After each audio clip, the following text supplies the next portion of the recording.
The Ideas of Nietzsche, Nietzsche and Nihilism, Lecture 3, Nietzsche and the True World.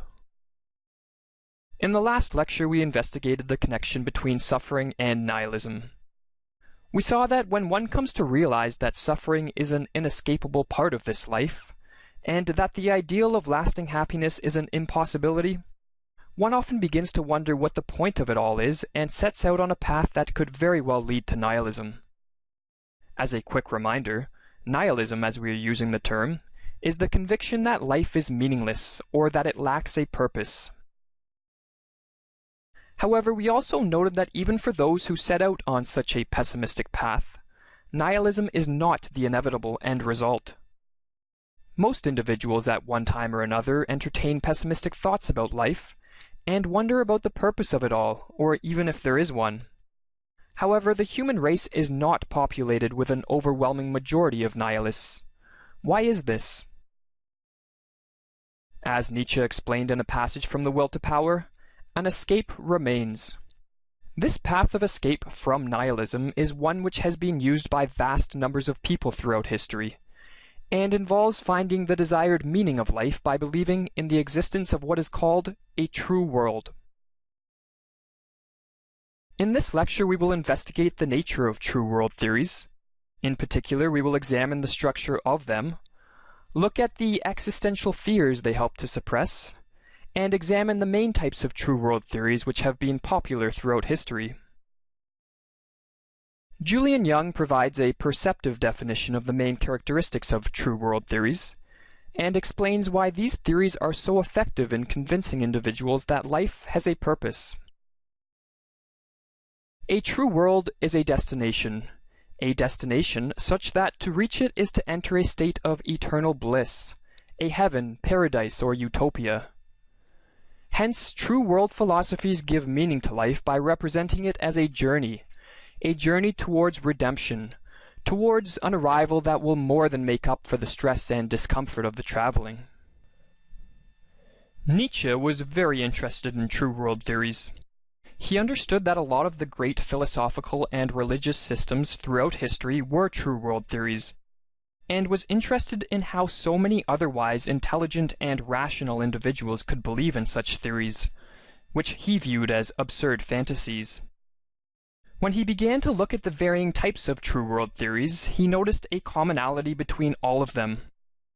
Every true world theory shared the same basic structure. Nietzsche called this structure the ascetic ideal. The ascetic ideal structures existence into two realms or domains which correspond to two different realities. There is a domain of higher value, the true world, and a domain of lower value, this earthly existence.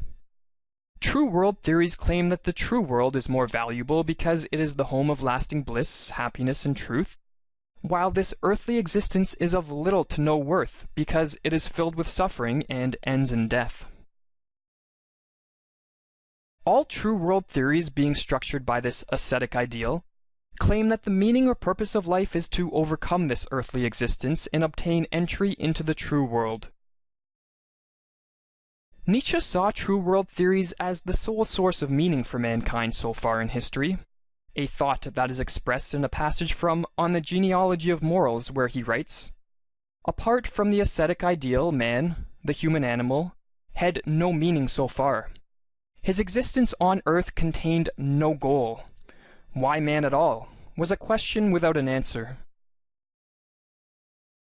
Individuals who ascribe to true world theories look down upon this life as in many ways a nuisance, or even a horror which must be overcome and left behind. Nietzsche articulated this idea by stating that such an individual adopts the stance of judge of the world, who in the end places existence itself upon his scales and finds it wanting. Not only do true world believers claim that a more valuable true world exists apart from this earthly reality, but furthermore, they feel that their true or real self belongs in the true world, and not in this deceptive and inferior shadow reality of everyday existence, as some see it. Such theories satiate two fundamental human needs. In the first two lectures we discussed the first of these needs which true world theories satiate, that being the need to believe life has a meaning. The second need which true world theories fulfill is the all-too-human need for self-esteem. Individuals crave a sense of self-importance, and while most people search for this through social interactions, believing in a true world is another way in which individuals can feel that their self is of universal importance. Speaking of the Christian true world theory in particular, Nietzsche understood that part of its popularity lay in the fact that it granted man an absolute value, as opposed to his smallness and accidental occurrence in the flux of becoming and passing away. Human beings have for millennia felt themselves to be at the center of the universe, thus granting them with the sense of self-importance which every human craves.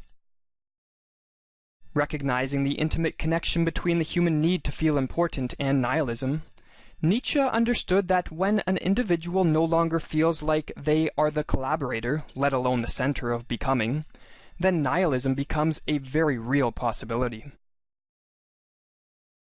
It will be beneficial to investigate the various types of true world theories in order to understand just how ubiquitous they have been throughout the history of civilization.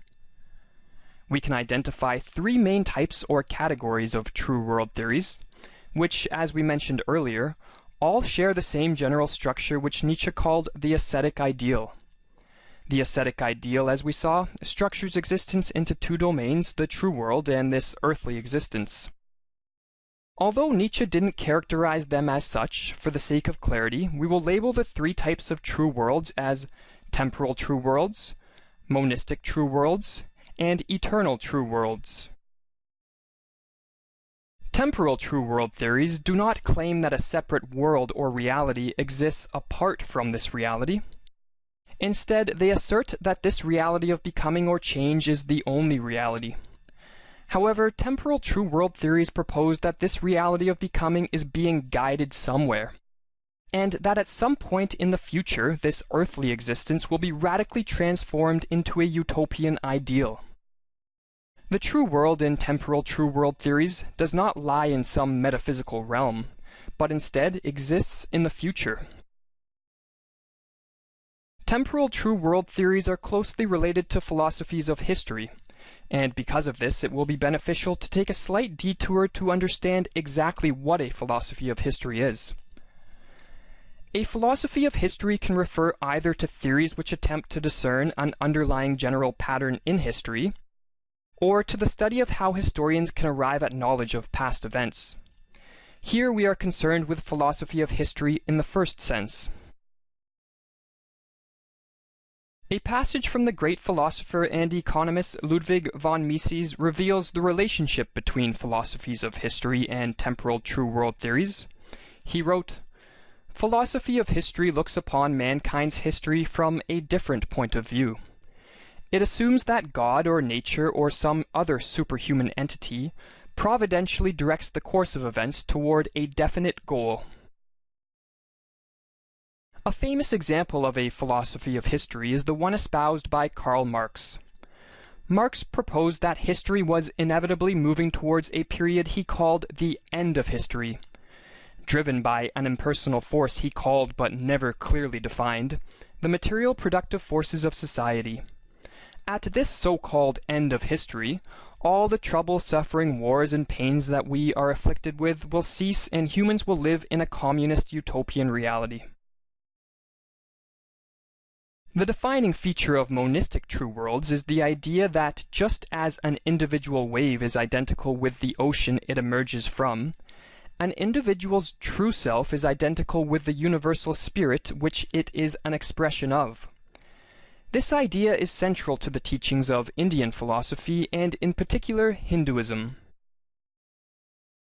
According to Indian thought, the world which most people think they live in, and the self which they identify themselves as being, is an illusion. In reality, everything is a manifestation of the one supreme and universal spirit called Brahman, which not only gives rise to the universe and everything in it, but also transcends the universe.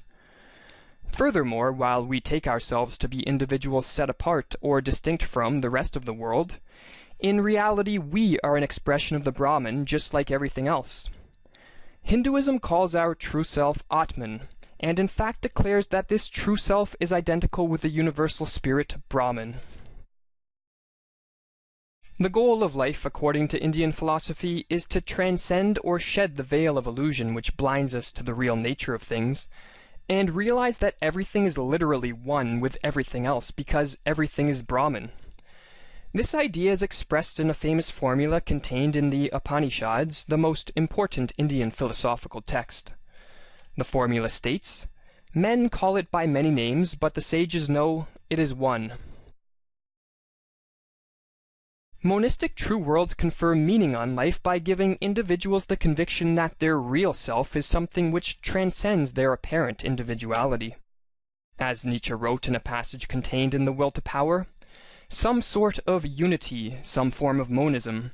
This faith suffices to give man a deep feeling of standing in the context of, and being dependent on, some whole that is infinitely superior to him, and he sees himself as a mode of this deity.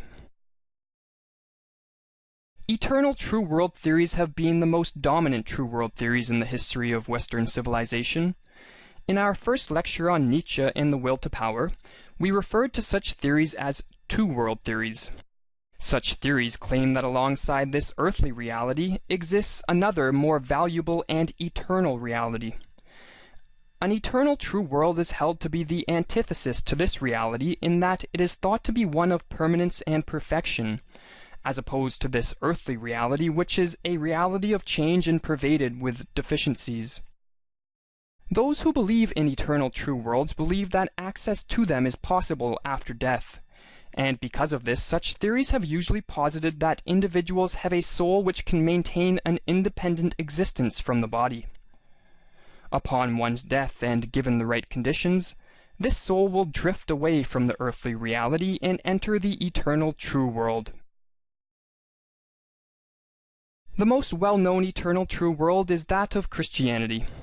Christian teachings were accepted almost unquestioningly by the vast majority in the Western world from about the 4th century, when the Roman Emperor Constantine made it legal to practice Christianity with the Edict of Milan, until approximately the 18th century, when a number of thinkers elucidated philosophies that were the seeds of the coming intellectual revolt against Christianity.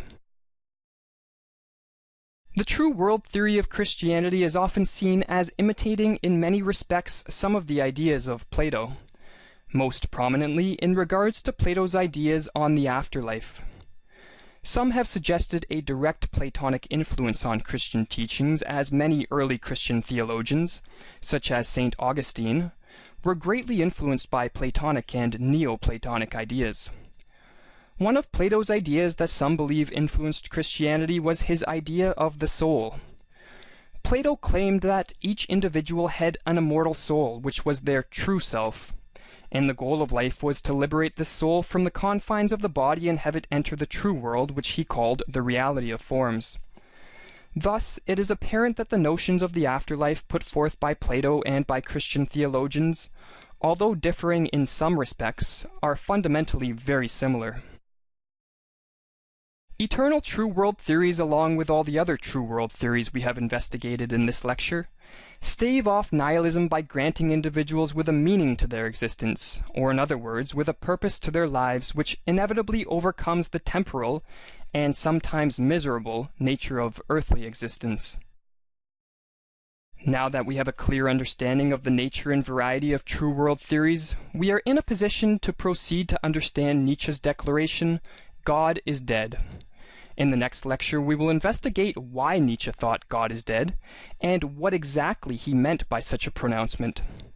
This will prepare us for the following lecture, where we investigate the phenomenon of nihilism from Nietzsche's perspective.